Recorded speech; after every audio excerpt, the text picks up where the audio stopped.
This is Brandon Williamscraig. Welcome to my introduction to peace practices, which takes my Martial Nonviolence method and puts it into a curriculum for a specific organization. In this case, the Renaissance School, a particularly well-regarded Montessori community in Oakland, California. Martial Nonviolence, or MNv, begins with Aikido movement and themes, which lead to non-destructive self-defense in physical conflict, and then takes the student through theater improvisation techniques so that they are more comfortable with nonviolent verbal interactions while under pressure, and can deal with bullying and other forms of hostility. More advanced practitioners are invited to learn the third phase, which involves facilitating groups such that responsible citizenship is possible, which is to say that everyone involved gets what they need, and a chance at what they really want. We join the presentation as I suggest that Aikido involves encouraging whatever they do, getting out of the way, and multiplying it. So that if they punch, instead of blocking it and hitting them back, you take the punch and you encourage them to move forward. And then you introduce them to the ground. And you can decide how rapidly or how hard you'd like to do that. But the point of Aikido is that everyone ends up okay at the end, so that the cycle of violence is what you're ending, not that particular person's aggression.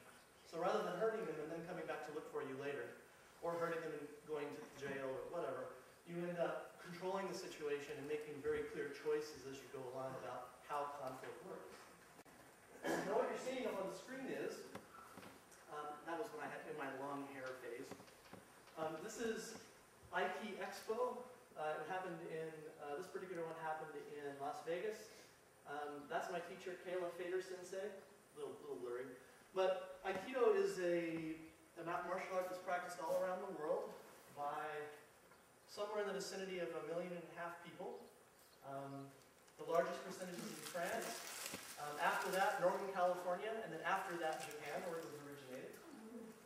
And this is the martial applications of what we're talking about. This is, I know how to fall pretty well, and she's throwing me in a way that doesn't hurt my joints, that doesn't hurt my body. She's throwing me in a way that I'm challenged, so I learn how to fall and how to throw, but I am not damaged. That's the idea. And that's what we're learning. And we attack each other with sticks, and it's a lot of fun. Kayla Sensei's dojo is at Aikido at Berkeley. It's on University in Berkeley. And she is known for her beautiful spirit and her fluid movement, and she trains all around the world. So I'm just going to let that run for a moment. Why Aikido matters to the Renaissance School is the idea of an art of peace, of practicing something that responds to conflict by preserving the attacker when you could cause extreme damage and you opt not to. That idea and the metaphors that are associated with it are extendable into other things.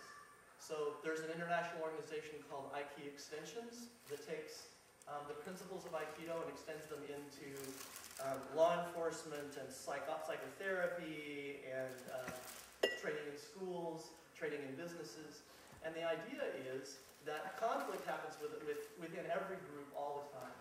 And if we ignore it, it does what it wants to do as though it were unconscious in us. And if we address it in a specific way, we actually have a chance to put our hands on the making of it so that it becomes a particular kind of thing. So I would argue, and I'd love to hear your opinions about this later, I would argue that our next developmental phase as a species has to do with dealing with conflict as though it were an art form to learn. And that not just stopping with, if you try to hit me literally in the face, I then am able to defend myself and cause you to regret your choice. But we could even go to the point that if I were to exhibit inappropriate behavior, I might be redirected. Behavioral redirection rather than punishment, which I'm sure you all can relate to. So the reason Aikido is coming into TRS and has been here since summer school last year is that it's a core part of the Montessori philosophy to deal with conflict on purpose. And one of the things that Montessori can do is grow in its understanding of what it means to practice peace rather than simply recommending it or telling children you should do this. It's the modeling of it from physical conflict all the way to verbal conflict and into social situations. Is this more or less clear? Questions? Anyone would like to ask about anything I've said so far or anything at all?